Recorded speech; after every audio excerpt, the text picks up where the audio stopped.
Welcome everyone. और आज की इस वीडियो के अंदर हम डिस्कस करने वाले हैं उन सारी पॉसिबिलिटीज़ के बारे में जिनके तहत हमारा Gojo Satoru finally Jujutsu Kaisen के अंदर ऑफिशियली बैक हो सकता है और एज अ गोजो सातोरू ही बैक हो सकता है। ऑल्दो मैं इस बारे में बता दूं कि इस वीडियो में मैं अपनी बनाई हुई या किसी और की बनाई हुई कोई भी थ्योरी बेस नहीं करने वाला, बल्कि सब कुछ द ऑफिशियल जुजुत्सु काइसन मांगा से उठाकर ही तुम लोगों को बताने वाला हूँ। और सारी पॉसिबिलिटीज़, वो सारी चीज़ें जो गेगेन अकुतामी ने, जुजुत्सु काइसन के राइटर ने हमें पहले ही बता के रखी हैं, वो सब कुछ तुम्हारे साथ डिस्कस करने वाला हूँ। और ताकि तुम लोगों को पता चल जाए कि कैसे जब यूटा 5 मिनट बाद इस बॉडी से कंट्रोल खो देगा तो गोजो की बॉडी वापस गोजो को मिल जाएगी। आज की इस वीडियो में इसकी सारी की सारी पॉसिबिलिटीज़ के बारे में बात करेंगे। सबसे पहले बात करते हैं यूटा के बारे में। तो यहाँ पर हमें पता है कि यूटा कभी गोजो नहीं बन सकता, और ये बात मैं खुद से नहीं कह रहा, ये बात हमारी मांगा के अंदर लिखी हुई है। और ये केन जाकू ने हमें लोगों को बताया था कि यूटा चाहे जो मर्जी कर ले, यूटा कभी गोजो नहीं बन सकता।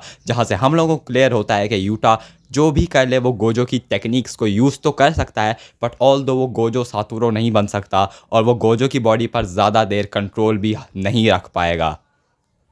यहाँ पर मैं डिस्कस करना चाहूँगा ननामी की कही हुई बात, जो उसने एयरपोर्ट के ऊपर कही थी, नॉर्थ और साउथ वाली थ्योरी। जो ये मांगा के अंदर क्लियरली मेंशन है कि नॉर्थ में और साउथ में जाने से डिफरेंट डेथ्स होती हैं। एक डायरेक्शन में जाने से बंदा सर्टनली मर जाता है और दूसरी डायरेक्शन में जाने से बंदा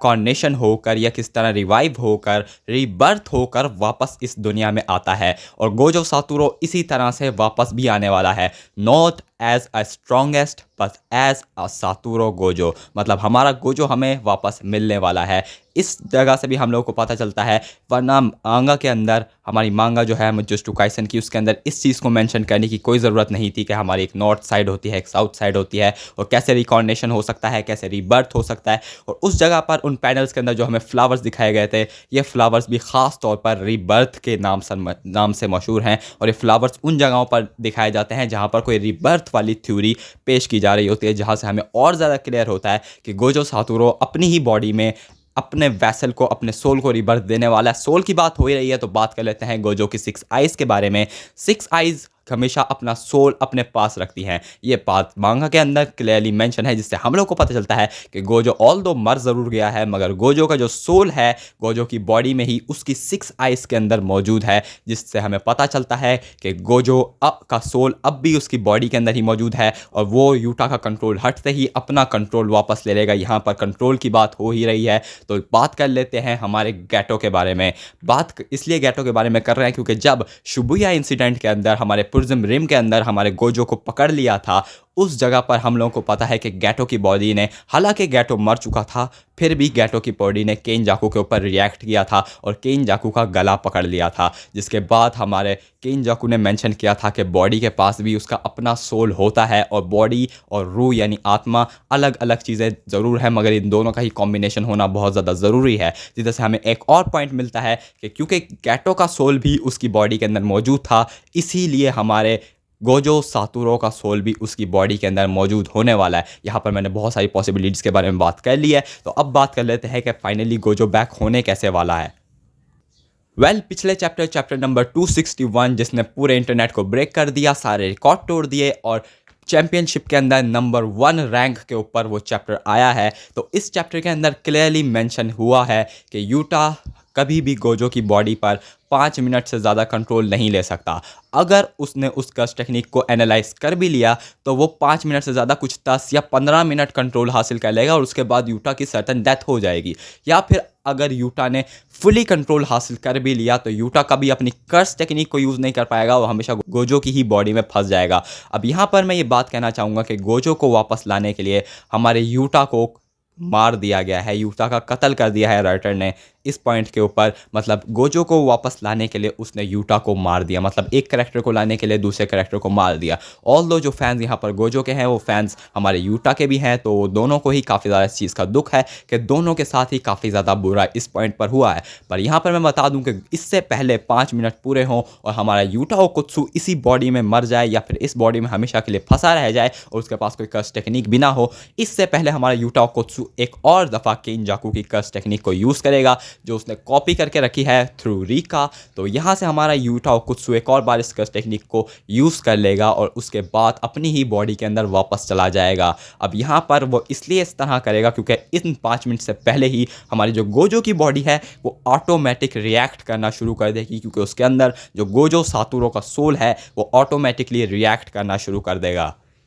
और ये सेम चीज़ हमने इससे पहले भी गैटो की बॉडी के अंदर देखी हुई है, जब केनजाकू गैटो की बॉडी में था और गैटो की बॉडी ने शिबुया इंसिडेंट आर्क के अंदर खुद से रिएक्ट किया था, जिस तरह से हम लोगों को पता चलता है कि फाइनली गोजो की बॉडी भी फाइनली खुद ही रिएक्ट करने वाली है, जिससे हमारा यूटा सर्टनली उस बॉडी को छोड़ देगा, अपनी बॉडी में वो वापस आ जाएगा थ्रू केनजाकू कर्स टेक्निक, और जिसकी वजह से हमारा यूटा ओकुत्सु भी बच जाएगा और यहाँ पर हमारा गोजो सातोरू भी वापस आ जाएगा। और इस सारे सिनेरियो के दरमियान में हमारे सुकुना की बहुत ज़्यादा बजने वाली है, सुकुना की तो खैर नहीं होने वाली।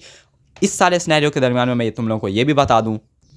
कि जब हमारा सातोरू गोजो खुद से वापस आएगा तो हमारे सातोरू गोजो को एक और पावर अप भी दिया जा सकता है, जिसके वजह से हमारे रोमेन सुकुना को लड़ने में ना सिर्फ काफ़ी ज़्यादा दुश्वारी होगी, उसके अंदर से मेगुमी फुशिगुरु भी अलग हो जाएगा, जिसके बाद हमारे सुकुना का 9-2-11 हो जाएगा, जिसके बाद हमारा सुकुना हो सकता है मर जाए, जिसके बाद हमारा final villain the main villain Megumi Fushiguro हो सकता है। ऐसा मैं खुद से नहीं कह रहा, इसके ऊपर टॉपिक के ऊपर मैंने बहुत पहले एक वीडियो बना के रखी हुई, चैनल पर पड़ी होगी, अगर तुम चाहो तो उसको देख सकते हो। यहाँ पर हमारा मेगुमी फुशिगुरु शुरू से ही बेसिकली एक मैनिपुलेटर निकल सकता है, जिसने ना सिर्फ मुझे और तुम लोगों को मैनिपुलेट करके रखा है बल्कि entire just to Kaisen world को मैनिपुलेट करके रखा है। इस टॉपिक के ऊपर हम किसी और वीडियो में बात कर लेंगे, लेकिन फिलहाल मेरे कहने का मतलब यह है कि मेगुमी फुशिगुरु भी मेन विलन साबित हो सकता है, क्योंकि केनजाकू ने मर्जर की जो रिस्पॉन्सिबिलिटी दी थी वो बेसिकली हमारे मेगुमी फुशिगुरु को दी थी, ना कि सुकुना को। हालांकि वो डायरेक्टली ये रिस्पॉन्सिबिलिटी, ये अथॉरिटी डायरेक्ट वो हमारे सुकुना को भी दे सकता था, मगर उसने मेगुमी फुशिगुरु को चूज़ किया,